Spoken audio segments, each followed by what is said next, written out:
Hello everyone, I welcome you all to SER, Smart English with Rahul. Dear viewers, this is an spoken English class and today I am going to discuss about some unique sentence structures which will help you greatly to make a lot of English sentences that you can use in your daily conversation with family, friends and colleagues.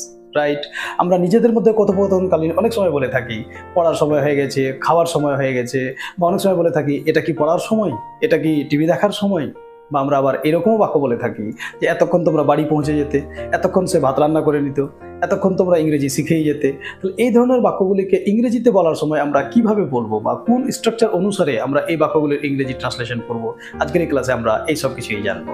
Right, তাহলে চলো আর দেরি না করে শুরু করা যাক। Let's get started. শিক্ষার্থী বন্ধু, আমরা প্রথমেই জেনে নিব যে পড়ার সময় হয়ে গেছে, যাওয়ার সময় হয়ে গেছে, এই ধরনের বাক্যগুলিকে ইংরেজিতে কিভাবে অনুবাদ করতে হয়। এই বাক্যগুলিকে ইংরেজিতে ট্রান্সলেশন করার জন্য আমরা যে স্ট্রাকচারটি মেনে চলবো সেটি হচ্ছে it's time to plus verb one plus others. যেমন পড়ার সময় হয়ে গেছে, তাহলে ইটস টাইম টু রিড। আমাদের মনে রাখতে হবে এই যে it is the short form of it is. Right, তো ইট ইজকে সংক্ষেপে ইটস বলতে হয়, আর স্পোকেন ইংলিশের ক্ষেত্রে ইটস এটি বেশি শ্রুতি মধুর। Right, so you can use it is or you can also use its, both are correct. Next, ঘুমানোর সময় হয়ে গেছে, তাহলে it's time to sleep।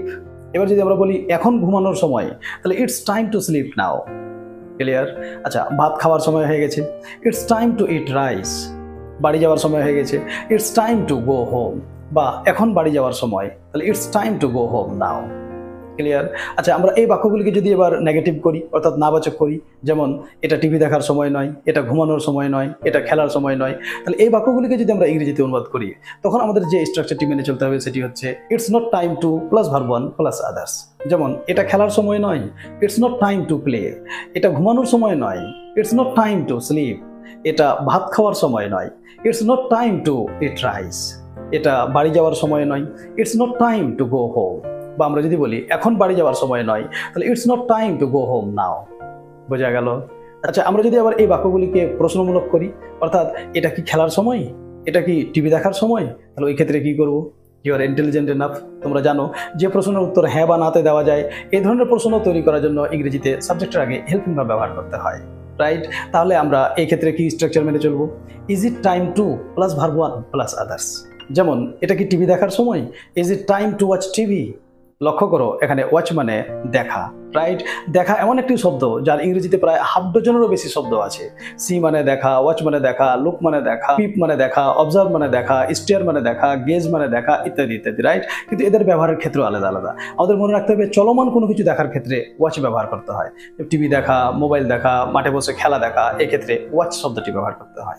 তাহলে এটা কি টিভি দেখার সময়, is it time to watch TV. এটা কি খেলার সময়, is it time to play. এটা কি ঘুমানোর সময়, is it time to sleep. মনে রাখতে হবে যেহেতু প্রশ্নমূলক, শেষে কিন্তু জিজ্ঞাসা চিহ্ন বাদ দেওয়া যাবে না। রাইট, এটি এমন একটি বিষয় যা পৃথিবীর সব ভাষাতে কমন, কারণ যদি প্রশ্নমূলক বাক্য হয় তাহলে শেষে জিজ্ঞাসা চিহ্ন কিন্তু দিতেই হবে, সে যেই ভাষাই হোক, যেই ল্যাঙ্গুয়েজই হোক না কেন। রাইট, আচ্ছা, আমরা যদি আবার এই ধরনের বাক্য বলি যে রোহানের স্কুল যাওয়ার সময় হয়ে গেছে, আমার বাড়ি যাওয়ার সময় হয়ে গেছে, তাহলে এই ক্ষেত্রে আমরা কোন স্ট্রাকচার মেনে চলবো? এই ক্ষেত্রে আমাদেরকে স্ট্রাকচারের একটু পরিবর্তন করতে হবে। এই ক্ষেত্রে যেটা স্ট্রাকচার হবে সেটা হচ্ছে it's time for plus noun অথবা pronoun plus to plus verb one plus others. Right, যেমন রোহানের স্কুল যাওয়ার সময় হয়ে গেছে, তাহলে it's time for Rohan to go to school. আমার বাড়ি যাওয়ার সময় হয়ে গেছে, তাহলে it's time for me to go home. এখানে একটা জিনিস মনে রাখতে হবে, এই যে ফর প্রেপোজিশন, আমাদের জানা থাকতে হবে যে প্রেপোজিশনের পরে যে শব্দই থাকুক সেটা প্রেপোজিশনের অবজেক্ট হবে। তাহলে যদি প্রেপোজিশনের পরে অর্থাৎ ফরের পরে যদি কোনো নাউন থাকে, তাহলে নাউনের সাবজেক্ট ফর্ম অবজেক্ট ফর্ম তো সেম, ওই ক্ষেত্রে কোনো কিছু পরিবর্তন করা দরকার নেই। কিন্তু যদি ফরের পরে কোনো প্রোনাউন থাকে তাহলে প্রোনাউনের অবজেক্ট ফর্ম ব্যবহার করতে হবে। লক্ষ্য করো, it's time for me, I ব্যবহার করিনি কিন্তু me is the object form of I. Right, এবার এই subject form, object form, pronoun এই বিষয়ে যদি বিস্তারিতভাবে জানতে হয়, তাহলে এই চ্যানেলের যে প্লে লিস্ট, ওই প্লে লিস্টে ইংলিশ গ্রামার বলে একটা প্লে লিস্ট আছে। ওখানে আমি ইংরেজি গ্রামারের প্রতিটি বিষয় একেবারে শুরু থেকে অ্যাডভান্স পর্যন্ত বিস্তারিতভাবে আলোচনা করেছি। You can go and watch this video according to your need. Right, চলো এখানে আমরা স্পোকেন ইংলিশ শিখছি, তো স্পোকেন ইংলিশে এসো। তাহলে কি বলছিলাম যে আমার বাড়ি যাওয়ার সময় হয়ে গেছে, তাহলে it's time for me to go home. তাদের খেলার সময় হয়ে গেছে, তাহলে it's time for them to play. আমাদের প্রার্থনা করার সময় হয়ে গেছে, তাহলে it's time for us to pray. Point clear? বোঝা গেল? 100% ভালো লাগছে? যদি ভালো লেগে থাকে তাহলে ভিডিওটিকে লাইক করো। তোমরা যদি আমার ক্লাস প্রথম দেখে থাকো তাহলে চ্যানেলটি সাবস্ক্রাইব করা না থাকলে সাবস্ক্রাইব করে নাও, আর ফেসবুক দেখলে ফেসবুক পেজটিও ফলো করে নিও। রাইট? চলো আমরা আর একটা স্ট্রাকচার শিখে নিই।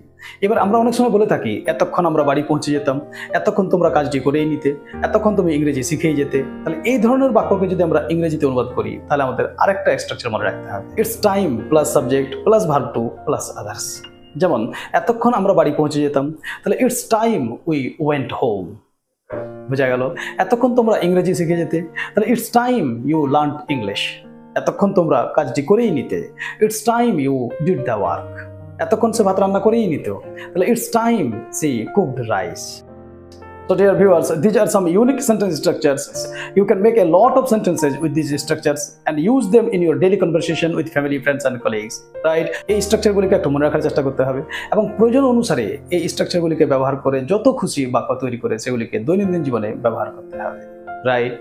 So meet you soon in another video. Till then, be happy, take care of yourself, keep watching and keep learning spoken English. Happy learning.